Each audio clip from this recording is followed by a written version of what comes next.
చాలా బాగుంటాయి మీ వీడియోలు. ఇక వీడియోల గురించి ఇక్కడ దాకా అయింది కదా, ఇక మీ లైఫ్కి వద్దాం మనం ఇప్పుడు.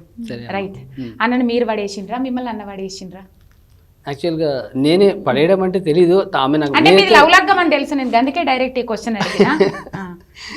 చెప్పండి. నేనే ఫస్ట్ ఆమె ప్రపోజ్ చేస్తాను, కానీ బట్ ఆమె నా టేస్ట్ కాదు. నేను ఇప్పుడు కూడా చెప్తున్నాను, ఫస్ట్ పరిచయం అయినప్పుడు అస్సలు నా ఆకారం నాకు నచ్చలేదు అసలు ఆమె నాకు. ఎందుకంటే ఆమె ఆ డ్రెస్సింగ్ లూజ్ లోడాస్ డ్రెస్ వేసుకొని ఒత్తుగా ఆయిల్ పెట్టుకొని పిచ్చి పిచ్చిగా ఉండే. అసలు నా టేస్ట్ కాదు. నాకు అమ్మాయి అంటే ఎట్లుండాలి, జీన్స్ వేసుకోవాలి, మిడీస్ వేసుకునే టైపు నా ఫీల్ అన్నమాట. ఎందుకంటే అడ్వర్టైజింగ్ ఫీల్డ్ ఉండే కదా, నేను కొంచెం స్టైలిష్గా ఉండాలని నాకు ఉంటుండే. బట్ ఈమె నాకు పరిచయం అయినప్పుడు నాకు అసలు ఈ మీద ఆలోచన కూడా లేదమ్మా నాకు. బట్ ఏదో ఒక రోజు మాత్రము ఆమె వరలక్ష్మి వ్రతం రోజు చీర కట్టుకొని వచ్చింది అనమాట. మంచిగా తల అంటుకొని పూలు పెట్టుకొని చీర కట్టుకొని వచ్చింది. ఆ రోజు నేను పడిపోయానమ్మా, నేను నిజంగా ఆ రోజు పడిపోయి ఇంకా అసలు ఒక 15-20 సెకండ్స్లో నేను డిసిషన్ తీసుకున్నా, పెళ్ళంటే ఈ అమ్మాయిని చేసుకోవాలని చెప్పేసి. దానికన్నా ముందు ఒక 22 అమ్మాయిలను చూసాను నేను. అప్పటికి చూస్తూనే ఉన్నాను. 22 అంటే వాళ్ళు మిమ్మల్ని రిజెక్ట్ చేసిరా, మీరు వాళ్ళని రిజెక్ట్ చేసిరా? నేను 8 మంది రిజెక్ట్ చేస్తే మిగతా వాళ్ళందరూ నన్ను రిజెక్ట్ చేశారు. ఏ కారణాలతో 8 మందిని రిజెక్ట్ చేసిండ్రు? అంటే ఆ మిగతా 12 మంది దొరికితే వాళ్ళని మా అన్నని ఎందుకు రిజెక్ట్ చేసిండ్రని వాళ్ళని అడిగేదాన్ని.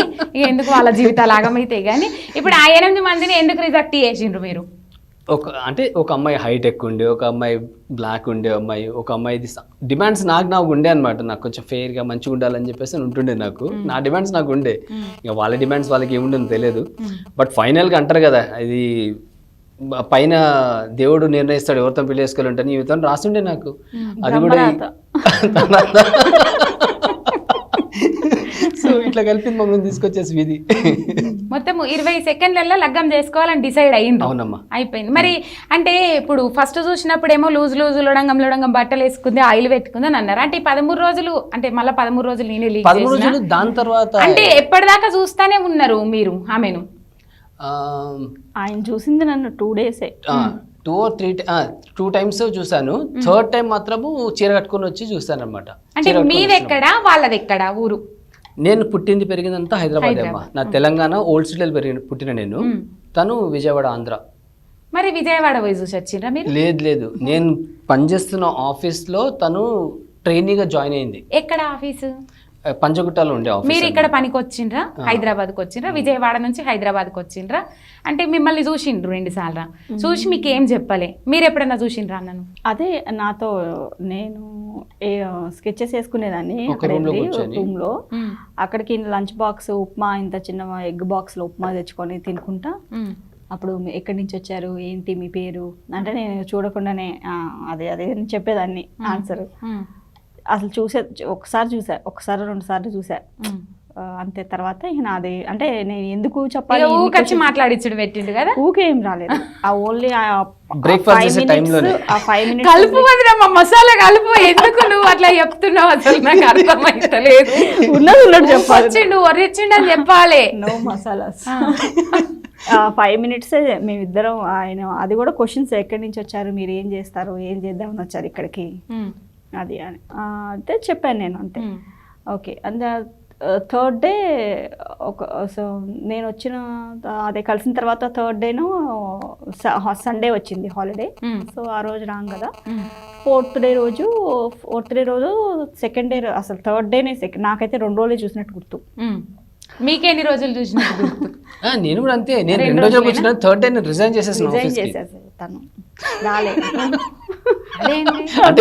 ఇవే కాదు రీజన్. నేను అందుకే చూస్తున్నా, మరి మాట్లాడిచ్చిన ఏమంటే లేపేసి రా అని నేను చూస్తున్నా అన్నట్టు. కానీ ట్విస్ట్. తను రిజైన్ చేసి ఎప్పుడు చెప్పిండు అన్న?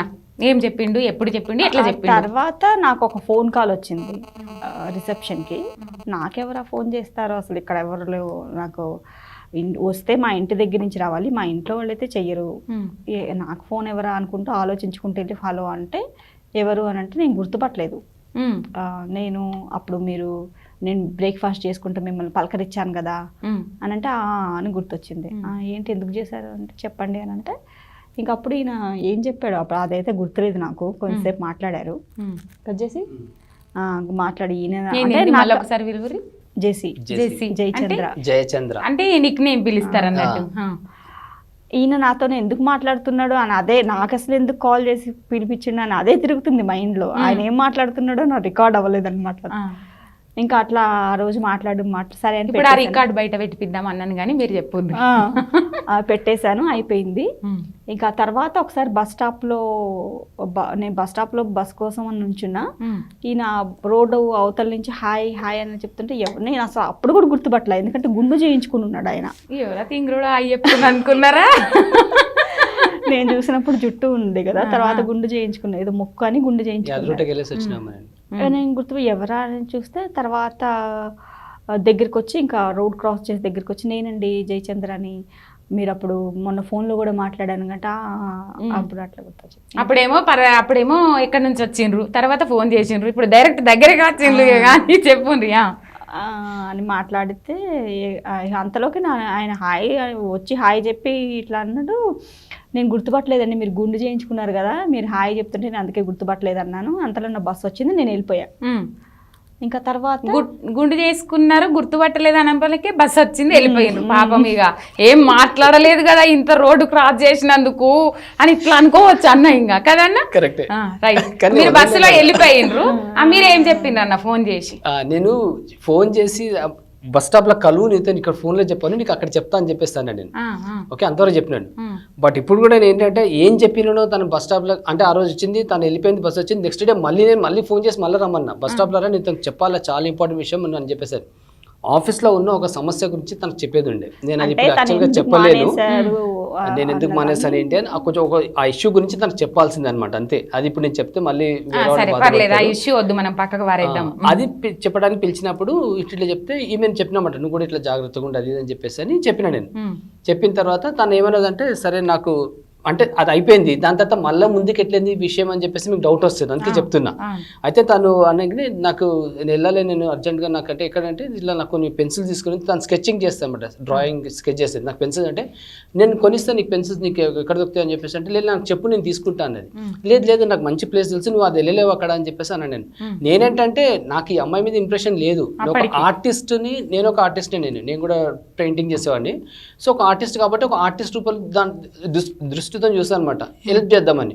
అయితే నేను తీసుకెళ్తాను నా బైక్ మీద నిన్ను అని చెప్పేసి అన్నమాట. నేను అని అంటే మీరు లేదు రాను నాకు చెప్పు తీసుకెళ్తే, అక్కడ వెళ్ళలేవు, నారాయణగూడలో ఉంది పద్మావతి స్టేషనరీ అని చెప్పేసి అని చెప్పిన అనమాట, చాలా ఫేమస్ అది, ఇప్పుడు ఉంది అది. అది అంటే ఇక సరే సరే సరే సరే అని చెప్పి ఒప్పేసుకొని వచ్చింది. కానీ బట్ నేను ఆ బైక్ నడిపించిన మీద కూర్చున్నది కదా, మా ఇద్దరి మధ్యన కూడా ఇద్దరు కూర్చోవచ్చు, అంత గ్యాప్ ఇచ్చి కూర్చున్నది ఆమె. ఏం బండి అన్న మీరు? అది స్కూటీ అమ్మ. అప్పుడు ఇద్దరు కూర్చోవచ్చు అంటే నలుగురు పట్టే బండి. నేను చాలా బక్కగా ఉన్నాడు అప్పుడు, నేను చాలా బక్కగా ఉండేది. ఇప్పుడు కూడా అట్లనే ఉండేది, అంతే ఉండేదాన్ని, బక్కగా ఉండేదాన్ని. ఇవి కూడా చాలా బక్కగా ఉండేది. సో మధ్యన అంత గ్యాప్ ఇచ్చి కూర్చుందన్నమాట, దూరం కూర్చొని ఉంది. సరే తీసుకెళ్ళి కూర్చున్నానా లేదా అని ఆయనకు డౌట్ వచ్చి ఉంటుంది పాపం. అయితే అనేసి వెళ్ళిపోయింది. తర్వాత అక్కడ వెళ్ళాక ఏమైందంటే, స్టేషనరీలో మొత్తం కొనిచ్చినాక డబ్బులు ఇస్తుంటే వద్దొద్దు డబ్బులు ఇవ్వకంటే, ఎందుకు డబ్బులు నేను ఇస్తాను అంటే వద్దొద్దు ఉండని అని చెప్పేసి అని నేను బలవంతం చేసి డబ్బులు తీసుకోలే, గిఫ్ట్ అనుకున్న దగ్గర. తర్వాత ఏమైనా చాలా లేట్ అయిపోయింది నాకు, నేను ఇప్పుడు ఇంటికి వెళ్ళాలి, రేపు వరలక్ష్మి వ్రతము, నేను తలంటుకోవాలి అది అని చెప్పేసి అని ఊరికి నార్మల్గా చెప్పింది అనమాట. నాకు ఇప్పుడు అవుతుందో లేదో, వెళ్ళి ఇంటికి వెళ్ళి అవన్నీ చేసుకోవాలి, అరేంజ్ చేసుకోవాలి శారీ అవ్వనంటే, అప్పుడు నాకు మైండ్లో ఏమనిపించింది అంటే, ఈ అమ్మాయిని ఎప్పుడు ఇట్లా చూస్తుంటుందో, ఒకసారి శారీ మీద చూద్దాం ఎట్లుంటుందో అని చెప్పేసి అని కొంచెం మైండ్లో చిన్న పురుగు తిరిగింది ఒకసారి చూద్దామని. ఆ నెక్స్ట్ డే మళ్ళీ మాత్రం ఈమె వరలక్ష్మి వ్రతం చూద్దామని వచ్చిన అనమాట నేను. ఇప్పుడు ఆ లుక్ నాకు కనబడుతుంది, మీరు కూడా ఊహించుకోండి. ఏందమ్మా అసలు నా లైఫ్ లో నేను ఆ పిక్చర్ పోదు నాకు అసలు ఆమె, ఎందుకంటే దేవతలాగా కనిపించింది నాకు ఆ రోజు. పంచగుట్ట మోడల్ హౌస్ దగ్గర నేను రోడ్ యువతలు ఉన్నాను, ఆమె రోడ్ అవతల నుంచి రోడ్ క్రాస్ చేసి వస్తుంది. ఆ రోడ్ క్రాస్ చేసి వచ్చే లోపల 15 to 20 seconds టైం అనుకుందాం.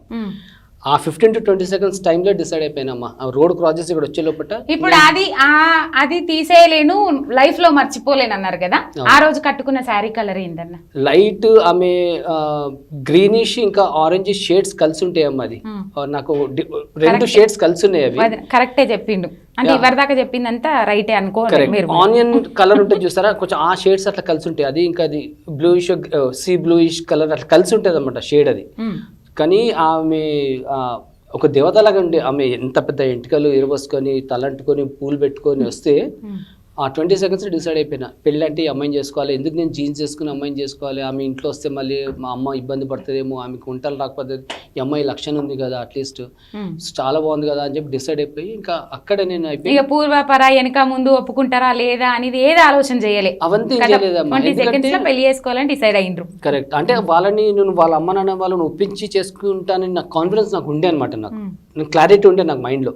వచ్చిన తర్వాత చాలా బాగా కనిపిస్తున్నారు గౌతమి మీరు అదేదని చెప్పేసి మాట్లాడిన తర్వాత నెక్స్ట్ డే మళ్ళీ వచ్చి ఇంకటి అమ్మాయి మీద ఇంట్రెస్ట్ వచ్చింది నాకు. ఓకేనా. సో నెక్స్ట్ డే మళ్ళీ రావడము, అది అడిగింది ఎందుకు వచ్చినా అంటే నేను ఇక్కడ ఎప్పుడు నాకు చిన్న పని మీద వస్తుంటాను ఈ టైంలో, అందుకే నేను మిమ్మల్ని కూడా హాయ్ చెప్పినట్టు ఉంటుంది కదా అని వచ్చినాను. అట్లా 2-3 సార్లు నేను బస్ స్టాప్లో కలిసి హాయ్ చెప్పినాక ఈ అమ్మాయి కూడా లైట్గా కొంచెం ఫ్రెండ్లీగా మూవ్ అయింది నాతో. ఇంకా తర్వాత నేను ఒక 4-5 రోజులు అట్లా కలుసుకున్నామా ఆల్మోస్ట్. దాని తర్వాత ఇక నేను ఒక రోజు అన్నమాట, ఒక నీతో ఒక అర్జెంట్ ఇంపార్టెంట్ విషయం మాట్లాడాలి రేపు అని చెప్పేసి అంటే ఈమె కూడా అన్నమాట నేను కూడా నీతో ఒక ఇంపార్టెంట్ విషయం మాట్లాడాలి అని చెప్పేసి ఈమె కూడా అన్నది. అంటే ఈమె ఏంటంటే నన్ను నిలదీద్దామని ఎందుకు రోజు కలుస్తున్నావు ఏంటి అసలు అని చెప్పేసి ఈమె అడదాం అనుకున్నాను. తర్వాత చెప్పింది నాకు ఆ విషయము. నేనేమో ఈమెను ప్రపోజ్ చేద్దానే మూడ్లో నేను వెళ్ళాను అనమాట. ఇక అప్పుడు వస్తే నేను ఆ పంచగుట్టాలో మేము తీసుకెళ్ళి అక్కడి నుంచి పక్కనే బంజారాహిల్స్లో బేకరీ ఉండే, రాణా బేకరీ అని బంద్ అయిపోయింది. దాంట్లో ఒక మజా ఒక వెజ్ పఫ్ ఇచ్చేసి నేను కూడా తీసుకొని కూర్చొని అక్కడ ప్రపోజ్ చేస్తాను. నేను యాక్చువల్గా నేను పెళ్లి చేసుకుందాం అనుకుంటున్నాను, మీకు ఓకే అనుకుంటే అని చెప్పేసానంటే అప్పుడు ఏమనలేదు కానీ బట్ నువ్వేదో ఇంపార్టెంట్ విషయం అన్నావు కదా అంటే నేను కూడా ఇదే అర్థం పిలిచినాను, అసలు ఎందుకు కలుస్తున్నావు నన్ను, ఏం చేస్తున్నావు, నాకు ఇట్లాంటి అలవాట్లు లేవు, నాకు ఇక్కడ వచ్చినప్పటి నుంచి నేను ఎందుకు మీతో ఇట్లా క్లోజ్గా మాట్లాడుతున్నా నాకే తెలియదు కానీ బట్ ఈ క్లారిటీ తీసుకుందని చెప్పి నేను కూడా పిలిచాను అని చెప్పేసాను. బట్ నేను మాత్రం నేను నా తరఫు నుంచి ఓకే కానీ బట్ మా పెద్దోళ్ళు చెప్తానే నేను పెళ్లి చేసుకుంటాను లేకపోతే నేను చేసుకోను కూడా చెప్పింది. ఇంటి దాకా పోయిందా ఇక ఈ ముచ్చట? మీ ఇంటి దాకా పోయిందా? మా ఇంటి వరకు అయితే నేను ఆ రోజు డిసైడ్ అయిన రోజే నేను చెప్పేసాను మా చెల్లెలకి. ఇప్పుడు వదిన అమ్మోళ్ళ ఇంటి కాడి దాకా ఎట్లా పోయింది, ఏం కథ, ఏమన్నారు మీ ఇంట్లో చెప్పిన తర్వాత ఏమన్నారు? ఒకసారి చాలా పెద్ద స్టోరీ. పెద్ద స్టోరీ అంటే కట్టె కొట్టే తెచ్చి అంతే. ఒప్పుకున్నారా మొత్తం మీద? లేదు ఒప్పుకోలేదు. ఈమె నేను వీళ్ళ చిన్నాన్న ఇంట్లో ఉండే అనమాట. వీళ్ళ అమ్మ నాన్న విజయవాడలో ఉంటారు, వీళ్ళ చిన్నాన్న దగ్గర ఉండేది తను. వీళ్ళ చిన్నాన్న మా ఆఫీస్కి రెగ్యులర్ వచ్చేవాడు అనమాట. సో నేను తనతోని నేను మీ అమ్మాయి నేను పెళ్లి చేసుకుందాం అనుకుంటున్నాను అని చెప్పేసి అనగానే ఆయన షాక్ అయిపోయిండు. నేను నాతో పరిచయం ఉండే ఆయనకి, బట్ సరే మీరు నేను తర్వాత మా అన్నయ్యతో మాట్లాడి మీకు చెప్తా, అప్పటి వరకు మీరు అమ్మాయిని కలవకండి అది అని చెప్పేసి నన్ను అలర్ట్ చేసేసి వీళ్ళ అమ్మకి ఫోన్ చేసి పిలిపించండు. మా అత్తయ్యని ఫోన్ చేసి వదిన వచ్చి మీ అమ్మాయిని తీసుకెళ్ళిపోయి ఇక్కడి నుంచి ఫస్ట్ అని అంటే వాళ్ళ అమ్మ వచ్చేసి అమ్మాయిని తీసుకొని వెళ్ళిపోయింది విజయవాడకి. ఆ రోజే సేమ్ డే నేను మాట్లాడిన రోజే. ఇంకా దాని తర్వాత మళ్ళీ వాళ్ళతోని వాళ్ళు నా గురించి కనుక్కున్నారు, నేను ఎట్లా అంటున్నావు ఏంటో ఎక్కడ అంటే నా పరిస్థితి ఏంటో మొత్తం కనుక్కున్నాక 1 month టైం పట్టింది. దాంట్లో నన్ను పిలిచి మళ్ళీ వీళ్ళ అమ్మ నాన్న విజయవాడ నుంచి వచ్చిండ్రు, నాతో కూర్చోబెట్టి మాట్లాడినాము. ఒక 2-3 గంటల కాన్ఫరెన్స్ మీటింగ్ అయింది. దాంట్లో నేను వీళ్ళని ఒప్పించిన అనమాట. నేను మొత్తం మీద ఇదైంది అందుకని అన్న కట్టె కొట్టే తెచ్చి అయిపోయి